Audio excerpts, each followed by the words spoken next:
Hi friends, welcome to my channel చిన్నారి కథలు. Friends, అందరూ ఎలా ఉన్నారు? బాగున్నారా?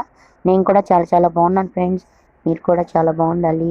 ఫ్రెండ్స్, చిన్న రిక్వెస్ట్, ఫస్ట్ టైం మా ఛానల్ చూస్తున్నట్టయితే ప్లీజ్ ఒక లైక్ చేసి చూడండి ఫ్రెండ్స్. మీ లైక్ మా ఛానల్ గ్రోత్ అవ్వడానికి బాగా ఉపయోగపడుతుంది. ప్లీజ్ ఫ్రెండ్స్, లైక్ చేసి వీడియో చూడండి.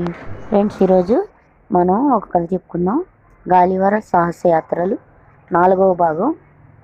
నా ఆదేశాలు అమలు చేయడానికి అనేక మంది వ్యక్తులు నాకు ఇప్పుడు అందుబాటులో ఉన్నారు. వందల మంది దర్జీలు కలిసి నాకు రకరకాల దుస్తులు తయారు చేశారు. వాళ్ళ భాషను నాకు నేర్చేందుకు 6 పండితులను నియమించారు. వాళ్ళ భాష నేర్చుకోవడం అత్యంత సులభం. కొద్ది రోజుల్లోనే నేను వాళ్ళ భాష నేర్చుకున్నాను. చక్రవర్తి అనేక సార్లు నన్ను చూడడానికి వచ్చాడు. నాతో ఎంతో ఆత్మీయంగా మాట్లాడాడు. నన్ను విముక్తి చేయమని నేను చక్రవర్తిని అభ్యర్థించాను. అయితే చక్రవర్తి నా అభ్యర్థనను ఆమోదించలేదు, తిరస్కరించాడు. ఒకరోజు 2 సైనికులు నా జేబులు వెతికేందుకు వచ్చారు. వాళ్ళని నేను నా జేబులో పెట్టుకున్నాను. ఒకదానితో ఒకదానికి సంబంధం లేని జేబుగుడ్డ, నోటు పుస్తకం, దివ్వెన, పిస్టల్, వాచి లాంటివి చూసి గందరగోళం పడిపోయారు. వాళ్ళ గందరగోళం నాకు గొప్ప వినోదాన్ని ఇచ్చింది. అయితే చక్రవర్తి మాత్రం నా దగ్గర ఉన్న వస్తువులన్నీ నాకు అప్పచెప్పమని ఆదేశించాడు. నేను అందుకు అంగీకరించినట్లయితే నా మీద దాడి చేసి ఆ వస్తువుల్ని స్వాధీనపరుచుకునేందుకు 3000 మంది సైనికుల్ని నియమించాడు. ఆ వస్తువులన్నింటినీ నేను చక్రవర్తి ముందు ఉంచాను.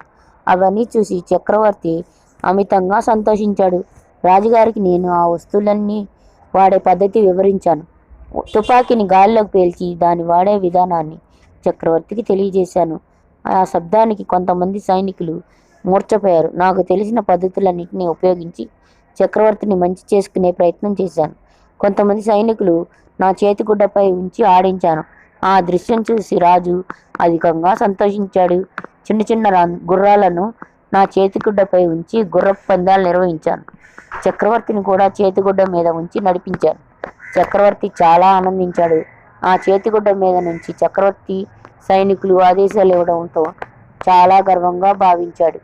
చక్రవర్తి అటువంటి ఆనందకరమైన స్థితిలో ఉన్నప్పుడు నన్ను విముక్తి చేయమని అడిగాను. కొన్ని నిబంధనలతో కొద్దిపాటి స్వేచ్ఛనివ్వడానికి చక్రవర్తి అంగీకరించాడు. అయితే నేను ఆ దీవిని దాటి వెళ్ళకూడదని ఆదేశించాడు. వాళ్ళ అనుమతితో నేను పక్క నగరాలకు వెళ్ళవచ్చు. అయితే వెళ్లే ముందు నేను వాళ్లకు తెలియజేయాల్సి ఉంటుంది. ఎందుకంటే నేను వెళ్ళడం వలన ఇతరులకు ఇబ్బంది కలగకుండా వాళ్ళు చూడాలి కాబట్టి. అలాగే నా పాదాల నుంచి పొలాలను, గుర్రాలను, ఇంకా ఇతర జీవులను కాపాడాల్సిన అవసరం ఉంది.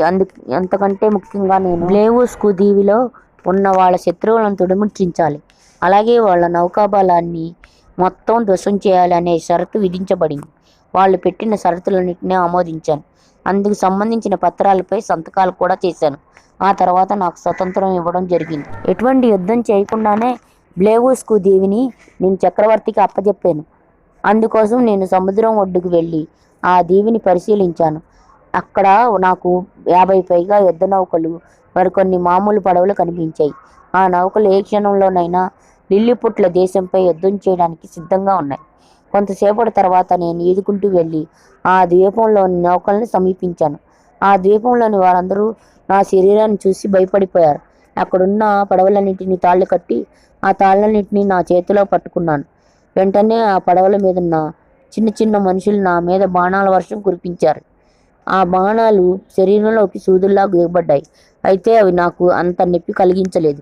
ఆ తర్వాత పడవలకున్న లాంగర్లు తొలగించి నేను లిల్లీపుట్ల ప్రాంతం వైపు రావడం ప్రారంభించాను. పడవలను కూడా నాతో పాటు లాక్కున్నాను. వెంటనే బ్లేవుస్కు దీపవాసులు కేకలు పెట్టడం, ఏడవడం చేశారు. అవన్నీ పట్టించుకోకుండా నేను పడవల్ని లిల్లీపుట్ల ప్రాంతానికి తీసుకొచ్చాను. వాటిని చూసిన లిల్లీపుట్లు ఆనందానికి హద్దులు లేవు. చక్రవర్తితో సహా ప్రజలందరూ ఆనందంతో కేరింతలు కొట్టారు. ఆ ద్వీపంలో నిద్రించడానికి నాకు అనువైన స్థలం లేదు. అందువల్ల నేల మీదే పరుచుకొని నిద్రిస్తూ ఉన్నాను. అలాగే 3 రోజులు గడిచిన తర్వాత 4వ రోజు సముద్రం ఒడ్డున నేను అటు ఇటు తిరుగుతూ ఉన్నాను. అక్కడ తిరగబడి ఉన్న పడవపై నేను ఒక వస్తువును చూశాను. వెంటనే నా బూట్లను, సాక్సులను తొలగించి 400 అడుగుల దూరం నడిచాను. అప్పుడే నేను తిరగబడి ఉన్న ఆ పడవను దగ్గరగా చూడగలిగాను. చక్రవర్తిని కలిసిన తర్వాత ఆ పడవ గురించి చెప్పాను. ఆ తర్వాత దాదాపు 3000 మంది సైనికులు తీసుకొని పడవ దగ్గరకు వెళ్ళి దానిని తాటితో కట్టివేశాను. పడవ వెనక భాగం వైపుకు వెళ్ళి దానిని ముందుకు నెట్టాను. పడవలో ఉన్న వ్యక్తులు దాని తీరం వైపు లాగారు.